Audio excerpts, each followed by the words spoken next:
वर्णम कीर्ति मतिन लक्ष्मीं स्वास्थ्यमायुष्ट विदन्ति ब्राह्मे मुहूर्ते संजाग्रत शिवा पंकज यथा।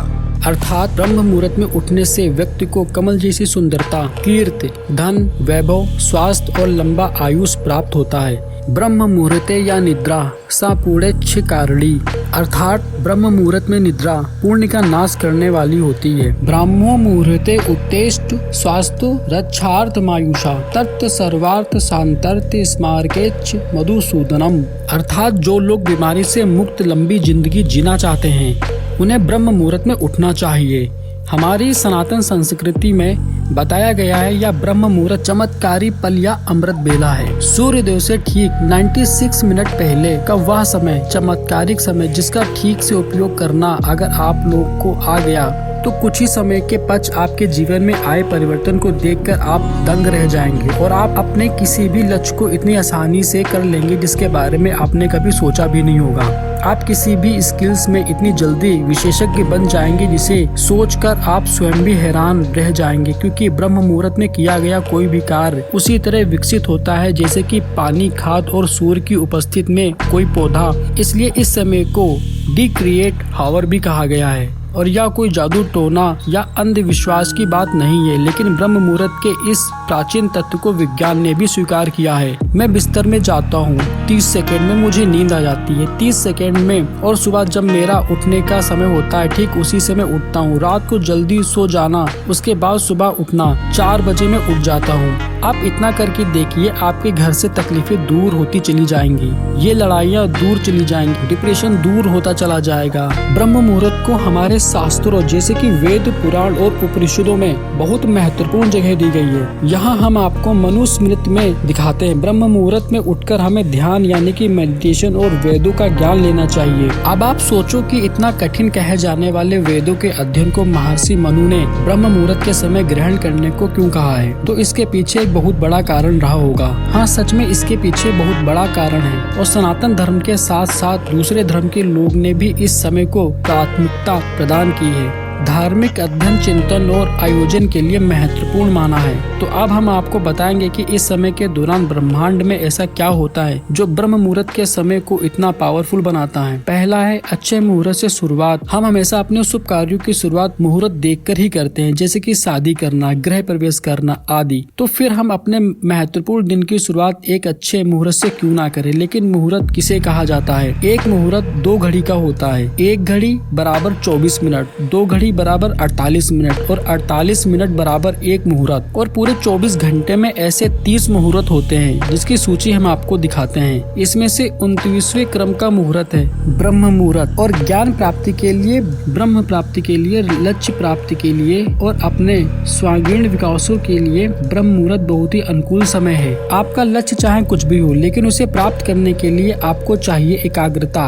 कंसंट्रेशन, जिसमें आपको कोई भी अंदरूनी या बाहरी चीजें विचलित ना कर। और ऐसी एकाग्रता में, पूरे लय में, स्टेट ऑफ फ्लो में आप जो भी कार्य करेंगे वह कार्य एक्स्ट्रा ऑर्डिनरी होगा। और ऐसी एकाग्रता के लिए योगी और मुनि लोग एकांत की तलाश में पहाड़ों की गुफाओं में चले जाते हैं। लेकिन हम संसारियों के लिए परमात्मा ने एक ऐसा समय दिया है जिसमें पूरा ब्रह्मांड लक्ष्य प्राप्ति में हमारी मदद करता है, और वह है ब्रह्म मुहूर्त। तो आइए चलते हैं कि ब्रह्म मुहूर्त हमारी कैसे मदद करता है। सनातन धर्म एक वैज्ञानिक पद्धति है। इस पद्धति में बताया गया है कि शाम का 6 से 9 का समय रुद्र काल है, जिसमें कभी भी सोना नहीं चाहिए। 9 से 12 बजे का समय रक्षा का समय, जिसे हमें किसी भी हालत में जगे हुए नहीं होना चाहिए। 12 से 3 बजे का समय है गंधर्व का, जिसमें हमें गहरी नींद आती है। और 3 से 6 बजे मनोहर काल के दौरान हमें हर हालत में बिस्तर छोड़ देना चाहिए, क्योंकि मनोहर काल के दौरान हमारे इस यूनिवर्स में कॉस्मिक एनर्जी यानी कि विश्व शक्ति का संचार सबसे ज्यादा होता है। और इस दौरान किया गया मेडिटेशन इतना पावरफुल होता है कि आपको कुछ दिनों के अंदर ही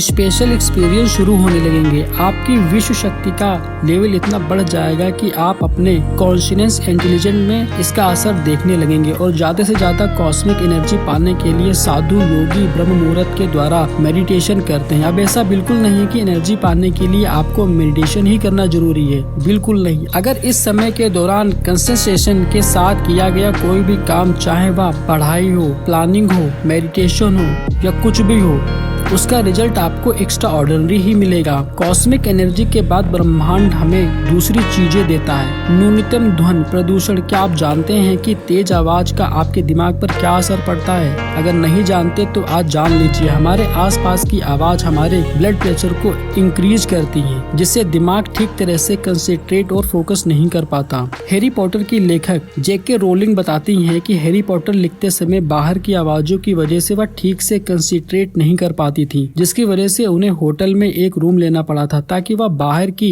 अनवांटेड आवाजों से छुटकारा पाकर फोकस के साथ लिख सके। और जब फोकस और कंसंट्रेशन की आती है तो छोटी छोटी बातें अपना महत्व रखती हैं। और जब सुबह के समय शांत वातावरण में हम कोई भी कार्य करते हैं तब वह बहुत कम समय में बहुत ज्यादा प्राप्त करते हैं। तीसरा है शुद्ध वातावरण। क्या आप जानते हैं कि ब्रह्म मुहूर्त के समय हमारा वातावरण सबसे प्योरेस्ट फॉर्म में होता है? सुबह के समय एनवायरनमेंट में 41%, 41% ऑक्सीजन और मात्र 4% कार्बन डाइऑक्साइड होती है, यानी कि न्यूनतम प्रदूषण। अब आप जानते हैं कि शुद्ध हवा से सैकड़ों फायदे होते हैं। शुद्ध हवा हमें देती है बहुत ज्यादा शक्ति और तेज मस्तिष्क। जो आपने देखा है कि ब्रह्म मुहूर्त में ब्रह्मांड और प्राकृतिक हमारा किस तरह से सहयोग करती है। अब हम जानते हैं कि हमारा शरीर ब्रह्म मुहूर्त में किस तरह से सहयोग देता है। आयुर्वेद में बताया गया है कि हमारा शरीर जल, अग्नि, पृथ्वी, वायु, आकाश इन पंच तत्वों से बना है।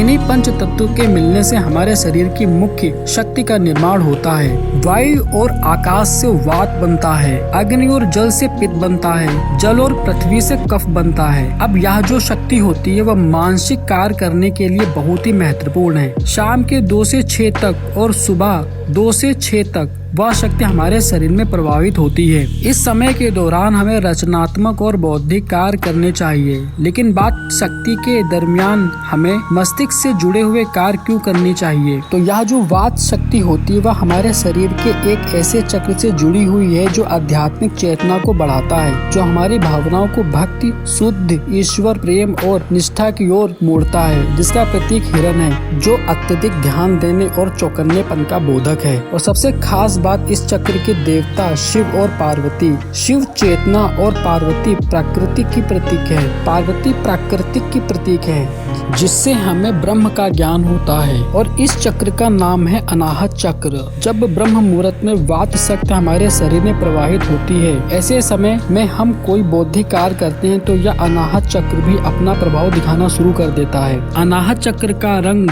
हल्का नीला, जो कि आकाश का रंग है। अनाहत का सामान्य रूप तत्व वायु है। वायु प्रतीक है स्वतंत्रता और फैलाव का, और आकाश प्रतीक है अनंत का, जो हमारी संरचनात्मक को, हमारे ज्ञान को अनंत तक फैलाने में मदद करता है। अनाहत चक्र से उदय होने वाली दूसरी शक्ति संकल्प शक्ति। जितना अधिक शुद्ध होगा उतनी ही शीघ्रता से आपकी इच्छा पूरी होगी। अच्छी गहरी नींद के बाद ब्रह्म मुहूर्त में मस्तिष्क अपेक्षाकृत ज्यादा शांत और क्रियाशील होता है।